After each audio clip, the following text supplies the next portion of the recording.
بسم اللہ الرحمن الرحیم نحمدہ ونصلی علی رسولہ الکریم وعلی آلہ وصحبہ اجمعین۔ السلام علیکم ورحمۃ اللہ وبرکاتہ۔ امید ہے آپ سب خیر و عافیت سے ہوں گے۔ اللہ سبحانہ و تعالی سب کو دین اور دنیا کی تمام خیریں اور بھلائیاں عطا فرمائے۔ آج کے اس نفسہ نفسی اور مادہ پرستی کے دور میں ہر شخص جلد سے جلد امیر کبیر ہونا چاہتا ہے اور انتہائی مالدار ہونے کی خواہش رکھتا ہے۔ یاد رکھیے، مالدار ہونا عیب نہیں ہے، اس لیے کہ اگر مالداری عیب ہوتی تو اللہ سبحانہ و تعالی اپنے انبیاء کو کبھی مالدار نہ بناتے۔ چنانچہ حضرت ایوب علیہ السلام کے بارے میں لکھا ہے کہ ان کے پاس 5000 جانوروں کے جوڑے تھے، اگر ان کو ڈبل کریں تو تقریباً 10,000 جانور تھے، اور ان کے کھانے پینے کے لیے تمام اشیاء ان کی زمینوں سے آتی تھیں جو وسیع و عریض تھیں، اور ان کا ایک مہمان خانہ تھا جو کہ بہت ہی وسیع و عریض تھا۔ 24 گھنٹے وہاں مہمانوں کی مہمان نوازی ہوتی تھی، اور اسی طرح باقی انبیاء اکرام علیہم السلام کو بھی اللہ تعالیٰ نے خوب نوازا ہوا تھا۔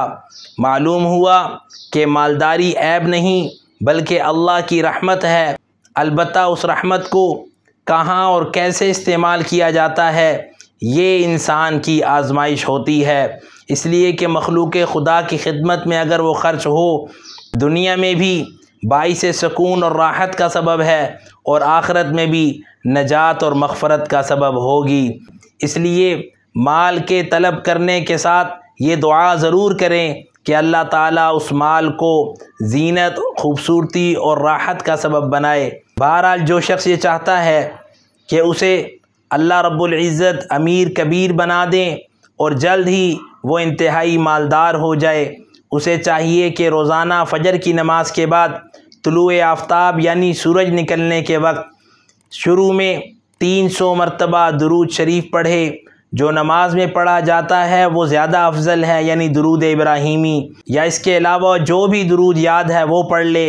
اس کے بعد 300 مرتبہ بسم اللہ الرحمن الرحیم پڑھے، اور یہ عمل روزانہ پابندی سے کرے۔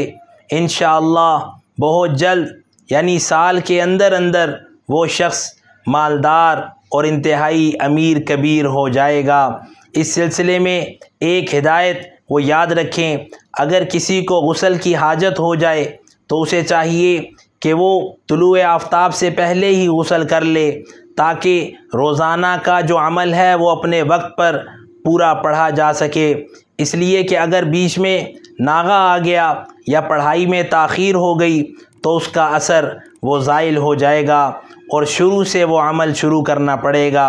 اللہ سبحانہ و تعالی سب کو رزق حلال طیب وسیع عطا فرمائے، اور سب کی دینی دنیاوی تمام ضرورتوں کو اپنے غیب کے خزانوں سے پورا فرمائے۔